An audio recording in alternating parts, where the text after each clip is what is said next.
Le 23 octobre 1941, à Berlin, le SS Sturmbannführer Karl Bischoff signa un ordre de transfert architectural le déplaçant du secteur de construction orientale vers une ancienne caserne d'artillerie polonaise en Haute-Silésie, dans une ville que le Reich avait récemment rebaptisée Auschwitz. La salle de dessin de la Zentralbauleitung sentait l'ammoniaque des machines de reproduction de plans, crayons sur papier calque, règles à calcul, équerres posés sur des tables d'acier froide. La lumière hivernale tombait contre la brique non chauffée. L'entête estampillée en haut de chaque dessin portait la mention « Geheime Reichssache », secret d'État. Le cadre cognitif accepté par le siècle d'après-guerre est qu'Auschwitz était un camp de la mort qui s'est simplement produit. Un lieu où l'horreur s'est produite sans auteur. Les archives historiques montrent le contraire. Auschwitz était une installation industrielle conçue. Il fut dessiné sur du papier quadrillé. Son coût fut calculé en Reichsmarks. Sa ventilation fut établie selon des calculs de flux d'air signés nominativement. Il fut confié à des entreprises civiles dont les logos corporatifs peuvent encore être lus sur les portes en fer des fours récupérés dans les ruines. Le devis pour le seul crématoire daté d'octobre 1942, s'élevait à 1 338 498 Reichsmark et 74 centimes. L'entreprise était Topf et fils d'Erfurt. L'ingénieur principal était Kurt Prüfer. Les plans furent récupérés intacts en janvier 1945 dans le bureau de construction du camp et sont aujourd'hui conservés au musée d'État Auschwitz-Birkenau, dans la série de dossiers Bauleitung BW30. Octobre 1941, transfert de Bischoff. 27 février 1942, dépôt du brevet par Topf et fils pour un four crématoire à fonctionnement continu, T58240. 20 janvier 1942, une villa sur les rives du Wannsee où 15 hauts responsables du Reich coordonnèrent en 90 minutes la politique du régime contre la population juive d'Europe. Juin et juillet 1942, ordre de construction des crématoires 2, 3, 4 et 5. 13 mars 1943, le crématoire 2 devient opérationnel. Environ 1,1 million de morts à Auschwitz, dont environ 960 000 juifs, selon les recherches de František Peiper. Bischoff s'assit à son bureau et dessina la porte d'un bâtiment qu'il n'appellerait jamais par ce qu'il était. La porte qu'il désigna sur un plan estampillé daté de janvier 1942, simplement comme El Keller. Leichenkeller, cave à cadavres.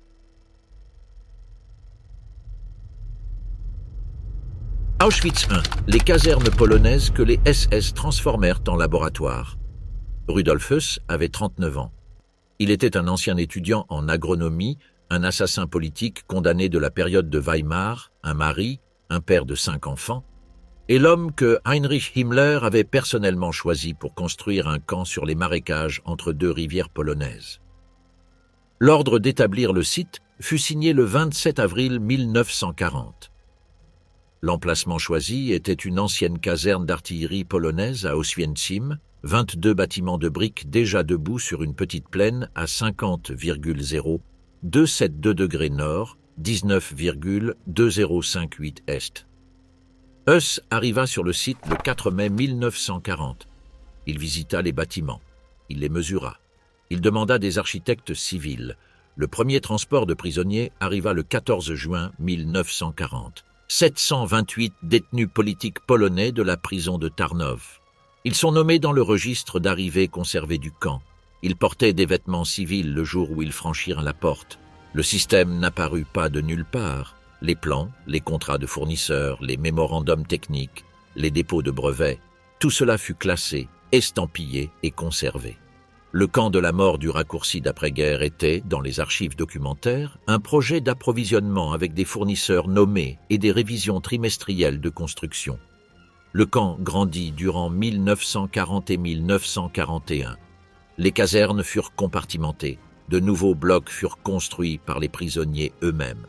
À l'été 1941, Höss reçut une directive verbale de Himmler selon laquelle Auschwitz recevrait des transports d'un type qu'il n'avait pas encore traité, et que les méthodes existantes, la technique des gaz d'échappement utilisés dans les installations T4 et dans le camp de Chełmno, ne seraient pas extensibles.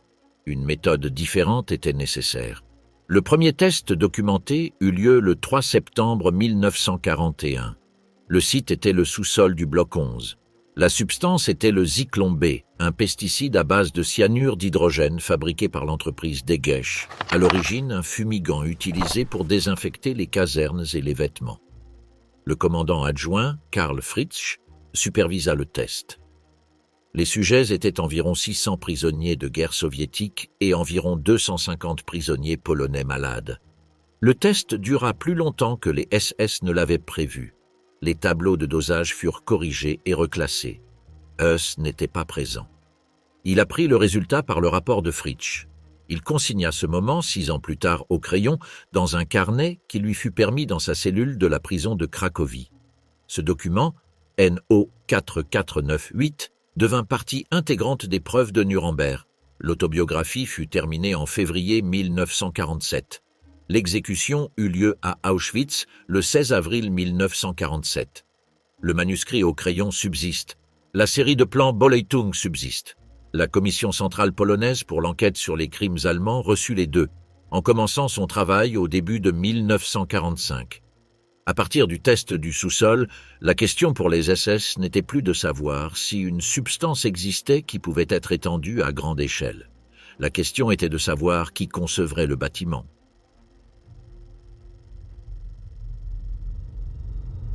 Topf et Fils, l'entreprise d'Erfurt qui fabriquait les fours. Le 22 octobre 1941, Karl Bischoff, un officier SSS et ingénieur en construction formé dans le civil, arriva à Auschwitz avec un ordre de transfert, une trousse de dessinateurs et l'autorité de dépenser plus de 6 millions de Reichsmark d'argent public pour ce que le dossier d'approvisionnement décrivait comme une construction spéciale. Il avait 44 ans. Il était marié. Il respectait des horaires de bureau réguliers. Il détenait le grade de SS Sturmbannführer. Il prit la direction de la Zentralbolleitung der Waffen SS, une Polizei Auschwitz, le 1er octobre 1941. Et en moins de 90 jours, il disposait d'un personnel de plus de 30 dessinateurs civils, d'un groupe d'architectes prisonniers polonais placés sous sa surveillance et d'une négociation contractuelle en cours avec une entreprise d'Erfurt à 600 km à l'ouest. L'entreprise était J. A. Topf und Söhne. Elle existait depuis 1878. Elle fabriquait des équipements de maltage, des silos à grains et des fours industriels. Sa gamme de produits civils n'avait rien de controversé. Sa division spécialisée construisait des fours crématoires pour les cimetières municipaux, une technologie civique allemande normale et réglementée. L'entreprise employait environ 600 travailleurs. L'ingénieur principal du département des crématoires était Kurt Prüfer. Il avait 50 ans, il n'était pas membre des SS, il était un ingénieur civil salarié. Sa correspondance avec Bischoff est conservée, datée et signée dans les archives saisies au siège de Topf en 1945. Le 27 février 1942, Topf et Fils déposèrent la demande de brevet T 58240 auprès de l'Office des brevets du Reich à Berlin. Un four crématoire à fonctionnement continu, conçu pour traiter des restes humains à volume industriel. Variante à 3 moufles et à 8 moufles. Ventilation à tirage forcé. Récupération thermique calculée. Les propriétaires de l'entreprise étaient les frères Ludwig et Ernst Wolfgang Topf. Ils signèrent les contrats. Ils reçurent les factures. Ils savaient où les fours allaient être installés. La valeur du contrat pour le crématoire 2 à Birkenau, selon le devis Bolleitung d'octobre 1942, s'élevait à 1 338 498 Reichsmark et 74 centimes. La pièce désignée L-Keller 1, l'installation de mise à mort, enregistrée dans un langage neutre d'archives par tous les historiens sérieux depuis lors, mesurait environ 30 mètres sur 7, partiellement souterraine, avec des calculs de circulation d'air signés par Prüfer, et des capacités d'ascenseur spécifiées par numéro de pièce. Walter Dejaco et Fritz Hertl, les architectes SS travaillant sous les ordres de Bischoff, dessinèrent le plan. Des dessinateurs civils achevèrent les détails. Leurs initiales apparaissent sur les cartouches des plans. Les structures étaient classifiées dans les dossiers formels d'approvisionnement comme des installations de bains et de désinfection.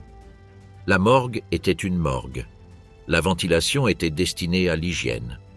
Le langage des documents était le langage des travaux publics. Le béton fut coulé à partir de janvier 1942 par des maçons esclaves du camp lui-même, travaillant durant l'hiver à moins 15 degrés Celsius, dormant dans les baraques en bois qu'ils avaient construites à 400 mètres des fondations qu'ils coulaient désormais. La collection de plans Boleitung, la série BW30, fut saisie par l'Armée rouge le 27 janvier 1945, transférée intacte sous garde polonaise et est aujourd'hui conservée au musée d'État Auschwitz-Birkenau. Les archives corporatives de Topf à Erfurt furent ouvertes au public en 2011. Les factures, dessins techniques et correspondances internes de l'entreprise sont tous lisibles. L'historien Jean-Claude Pressac les catalogua à partir des années 1980 dans sa monographie de 1989. Le crématoire 2 fut livré au SS le 13 mars 1943. Ce que les ingénieurs avaient construit, d'autres allaient désormais l'exploiter. Cette exploitation, lorsqu'elle commença, allait concentrer plus de morts en une seule année que ce qui avait été enregistré dans le camp durant toutes les années précédentes. Mais 1944, lorsque le système atteignit ses spécifications de conception. Le 15 mai 1944, le premier train scellé en provenance de Hongrie entra sur la rampe de Birkenau et en 56 jours, 147 trains livreraient approximativement 437 000 êtres humains à une unique voie ferrée qui avait été prolongée à l'intérieur du camp spécifiquement pour cette opération. La voie était nouvelle. Elle fut coulée au printemps 1944. Elle passait directement entre les crématoires 2 et 3. La plateforme était en béton. Le processus de sélection sur la plateforme était conduit par des médecins SS par rotation avec 2 gardes du camp derrière eux et un greffier chargé des enregistrements. Adolf Eichmann, à Budapest, coordonnait le calendrier des déportations avec les autorités ferroviaires hongroises. Rudolf Höss, qui avait quitté Auschwitz en novembre 1943 pour un poste administratif à Berlin, retourna au camp spécifiquement pour superviser l'opération. La SS y faisait référence en interne sous le nom d'Action Höss. Les familles nommées venaient de villes nommées Munkacs, Beregszás, Szatmárnémeti, Kassa, Debrecen. Elles arrivaient un mardi. Elles n'étaient plus dans le registre du camp le jeudi. Les 4 installations fonctionnaient en rotation. Les tableaux de service ont survécu. Les allocations de combustible ont survécu. Les ordres permanents que le Sonderkommando, les prisonniers forcés d'exploiter les installations de mise à mort sous la menace d'un remplacement immédiat, avaient reçu l'instruction de suivre sont consignés dans les témoignages d'après-guerre de Philipp Müller, qui vécut jusqu'à l'âge de 91 ans et mourut en 2013, et de Henrik Tauber, dont la déposition devant le juge polonais Jansen en mai 1945 s'étend sur approximativement 60 pages. Le système fut surchargé.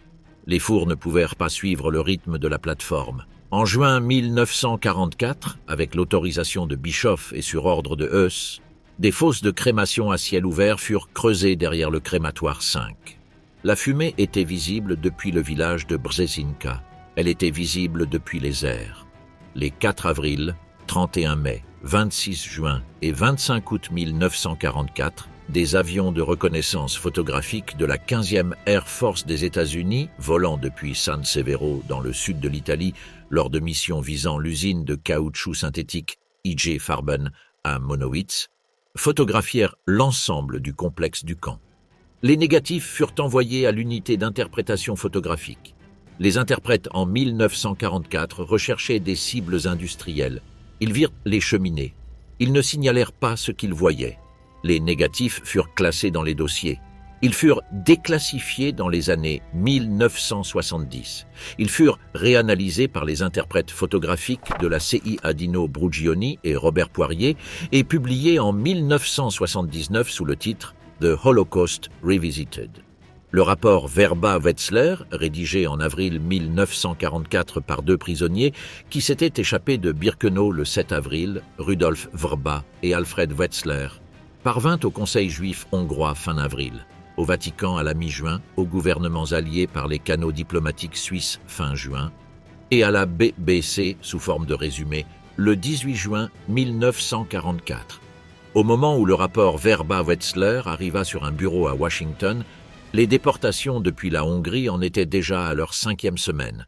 Les manuscrits du Sonderkommando enterrés par des hommes nommés dans le sol autour des crématoires, par Zalman Gradowski à l'automne 1944, par Leib Langfuss à la fin de 1944, furent récupérés du sol en 1945, puis de nouveau en 1980. Ils décrivent la rampe, la procédure, la rotation, les équipes, les salles. Ils furent écrits en yiddish. Ils furent enterrés dans des bidons à lait et des conteneurs en aluminium. Ils étaient adressés à un lecteur futur. Les Alliés avaient les photographies. Les Alliés avaient le rapport Worba-Wetzler. Les Alliés avaient les câbles diplomatiques.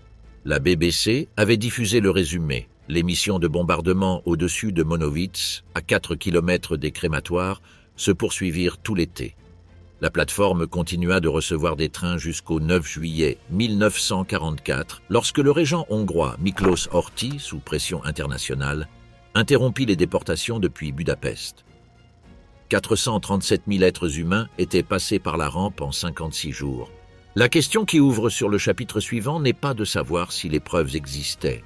La question est de savoir ce qui arrive aux preuves lorsque ceux qui les détiennent décident, pour des raisons de priorité stratégique, qu'il n'est pas possible d'agir en conséquence.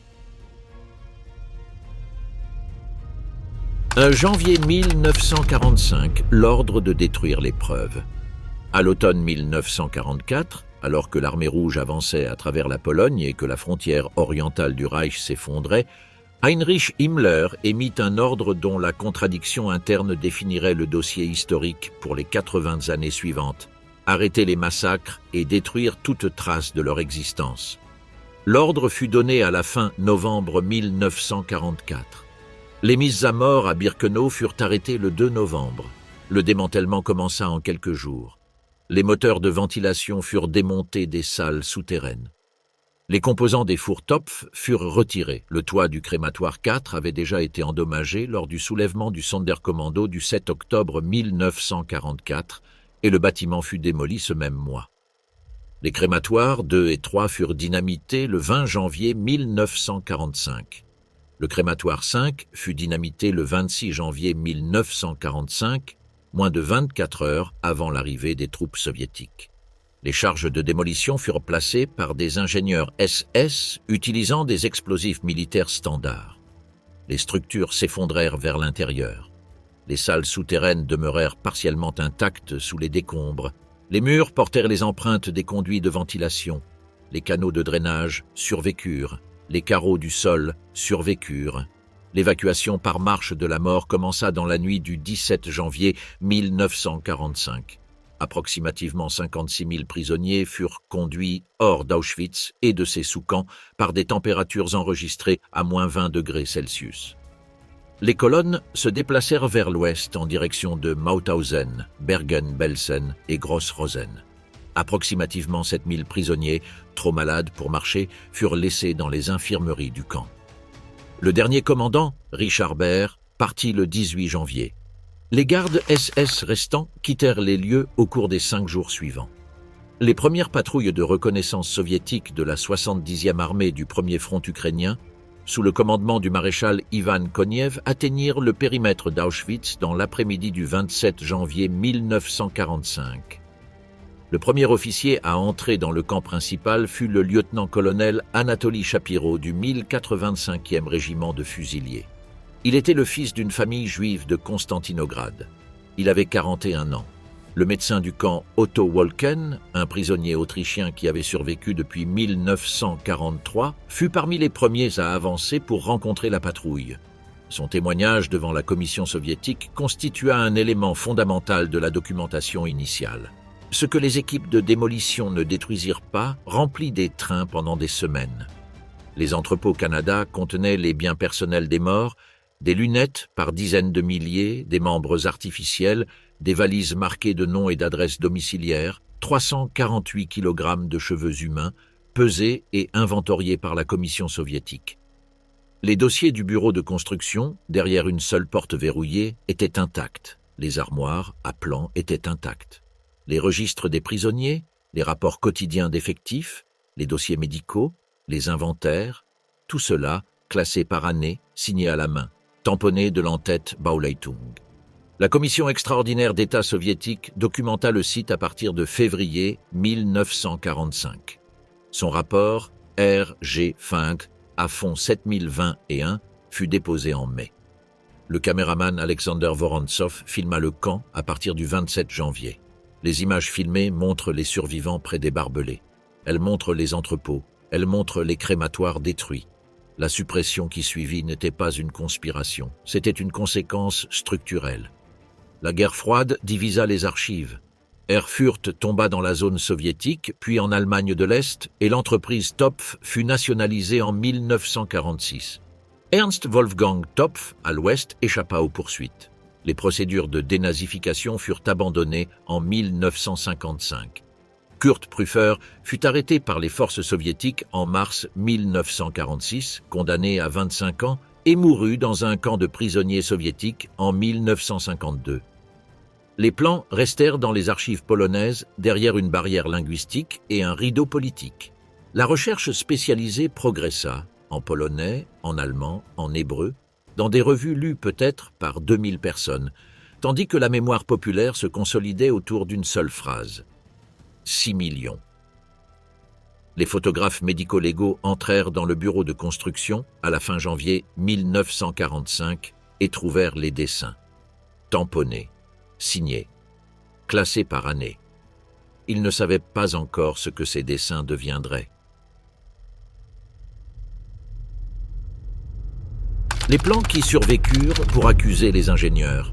Le 16 avril 1947, Rudolf Höss fut pendu à Auschwitz sur une potence construite à côté de l'ancien crématoire du camp après avoir passé les 10 mois précédents à rédiger au crayon la description administrative la plus détaillée d'un système industriel de mise à mort jamais produite par l'homme qui l'avait construit. Le manuscrit au crayon s'étendait sur plusieurs centaines de pages. Il fut déposé auprès du tribunal national suprême polonais. Il fut lu par le procureur Jan Sen. Sen avait 38 ans. Il était juge de carrière en Pologne.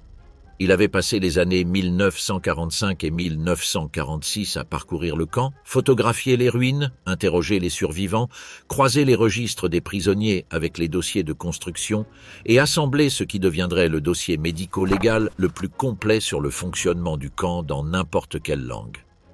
Il mourut à son bureau en 1965 d'une maladie cardiaque au milieu de la préparation de nouvelles inculpations. Ces dossiers furent transférés au système des archives d'État polonais. Ils sont ouverts.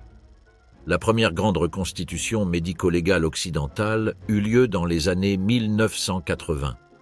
Un pharmacien français nommé Jean-Claude Pressac, sans poste universitaire, se rendit à plusieurs reprises au musée d'État Auschwitz-Birkenau à partir de 1979 et catalogua systématiquement les plans de la Bauleitung, les calculs de circulation d'air, les spécifications des portes, les portes étanches au gaz avec Judas commandées par numéro de pièce auprès d'une entreprise berlinoise, les capacités des ascenseurs, les moteurs de ventilation, chaque composant traçable à un fabricant, une date, un dossier d'approvisionnement.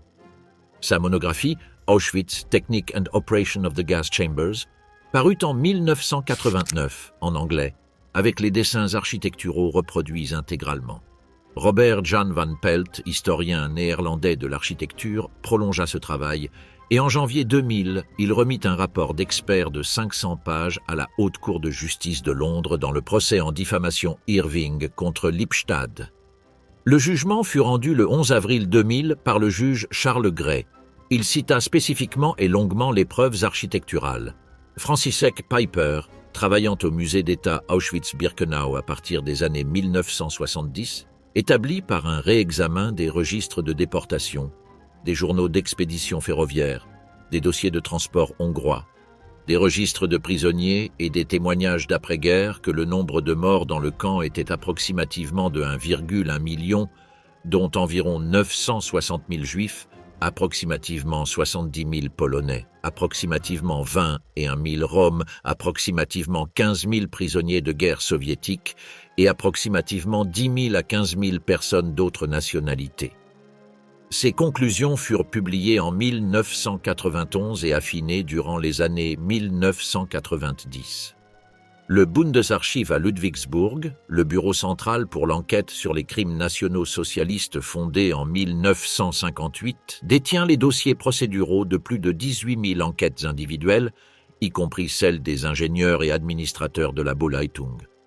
Le mémorial d'Erfurt, l'Erinnerungsort Topf-Unsen, ouvrit le 27 janvier 2011, le 66e anniversaire de la libération du camp, dans l'ancien bâtiment administratif de Topf, le même bureau où les frères avaient signé les contrats.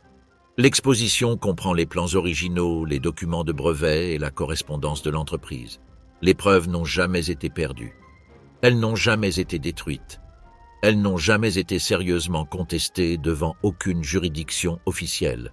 La question historiographique n'est pas de savoir si cela s'est produit. Cette question n'est plus sérieusement ouverte depuis 80 ans.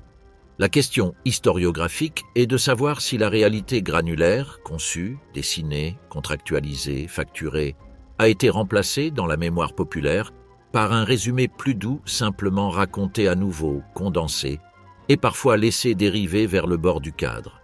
La salle de dessin est toujours là, le crayon, l'équerre en T, l'entête tamponnée. Les murs de briques du bâtiment de la Bauleitung se dressent sur le même sol où ils se dressaient lorsque Bischoff ouvrit l'armoire à dossier en octobre 1941. Ce qu'était Auschwitz, au niveau auquel le dossier historique le préserve réellement, était un bâtiment. Il fut dessiné par des hommes ayant des adresses. Il fut chiffré dans une monnaie. Il fut confié par contrat à une entreprise dont le logo corporatif peut encore être lu sur les portes en fer des fours récupérés des ruines. Philipp Müller, Sonderkommando, numéro de prisonnier non attribué dans le registre des morts parce qu'il survécut, il écrivit, dans son témoignage de 1979, que les salles n'étaient pas des chambres de la nature, mais des salles que des hommes avaient dessinées. Il mourut en 2013, à 91 ans, à Mannheim. Les dessins dont il parlait sont catalogués dans un bâtiment de briques dans le sud de la Pologne, sur le même site où les structures qu'ils décrivent furent dessinées, construites, exploitées et dynamitées en l'espace de 40 mois les unes des autres. Les plans sont toujours là. Ils sont toujours ouverts. Quiconque voudra les lire le pourra. Ce contenu est destiné uniquement à des fins éducatives et de réflexion historique. Pour une citation académique, veuillez consulter les sources archivistiques primaires référencées.